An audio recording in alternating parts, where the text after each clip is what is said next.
Vous connaissez Dolly Bible? C'est un livre, un CD, un conte musical, la Bible racontée aux enfants, une merveilleuse histoire. Pourquoi est-ce que cela nous concerne?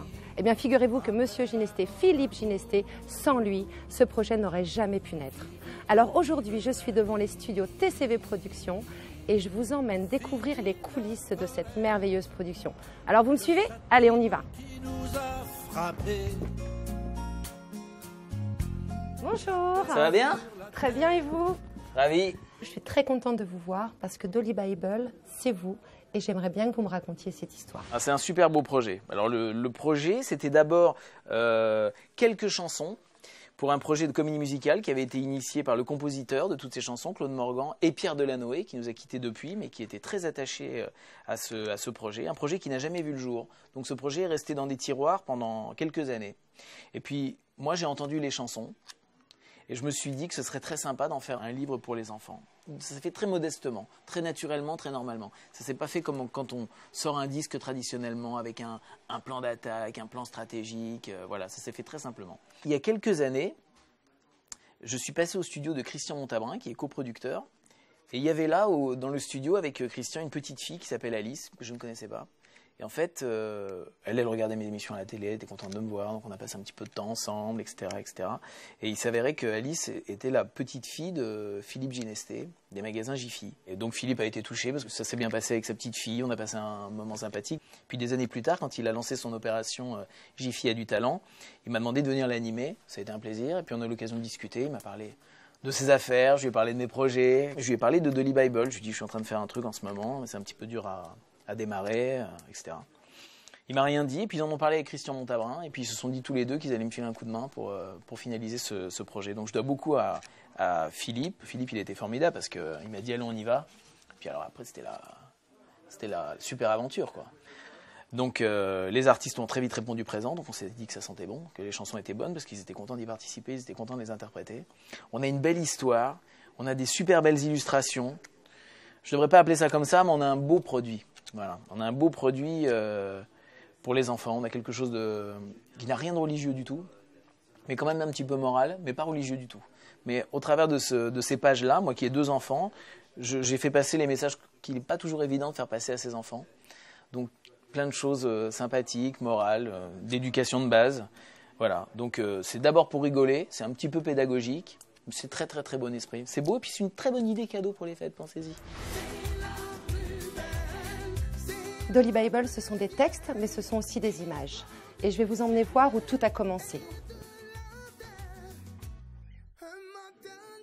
C'est Nyoc qui a créé ces personnages. Alors tout commence par un croquis que je fais sur un papier. Alors, je place bien les volumes, c'est un dessin que je fais en même pas 5 minutes. Ensuite je le scanne et je le peaufine sur l'ordinateur, j'utilise Photoshop. Et dès que le dessin est terminé, je le mets en couleur. Et pour les personnages, comment vous les avez inventés? Pour Dolly, ce personnage, je me suis inspirée de Alice, la petite fille de Philippe Ginesté. Et Philippe, c'est une création personnelle. Mais au début, j'avais commencé par 3 propositions. Donc j'avais fait un nounours, un chien et le lapin. Et c'est le lapin qui a été retenu. Et les personnages de la Bible? Alors, pour les personnages de la Bible, je me suis inspirée des chanteurs. Par exemple, Hugo Frey représente Noé. Et tout ce travail, il a pris combien de temps? Alors 6 mois, mais je n'étais pas toute seule. Il y a eu 4 personnes avec moi que je dirigeais, c'était 4 graphistes. Donc ils m'ont surtout aidé pour la colorisation parce que les dessins, c'est moi qui les ai tous créés. Dolly Bible, ce sont des textes, des images, mais c'est aussi de la musique. Dans la fumée blonde, sur le toit du monde, tourné vers le ciel. Claude Morgan, pouvez-vous me raconter cette rencontre avec Jérôme Anthony? En fait, il était venu me voir en tant que chanteur, parce qu'au départ, il devait avoir 17-18 ans. Il voulait faire, je pense, une carrière de chanteur. On avait sympathisé, on a travaillé ensemble, on a fait des chansons ensemble. Ça n'a pas abouti et on s'est retrouvés une dizaine d'années plus tard. Et il a écouté un jour 2-3 chansons que j'avais écrites avec Pierre Delanoë sur la Bible, parce qu'on avait ce projet avec Pierre Delanoë à l'époque d'écrire des chansons sur la Bible, voilà. Et Jérôme m'a dit, qu'est-ce que tu fais de ce truc-là? Il me dit, voilà, j'ai trouvé une idée. Il m'a parlé de l'histoire de Dolly, la petite fille avec le petit personnage. Et voilà, le projet est né comme ça.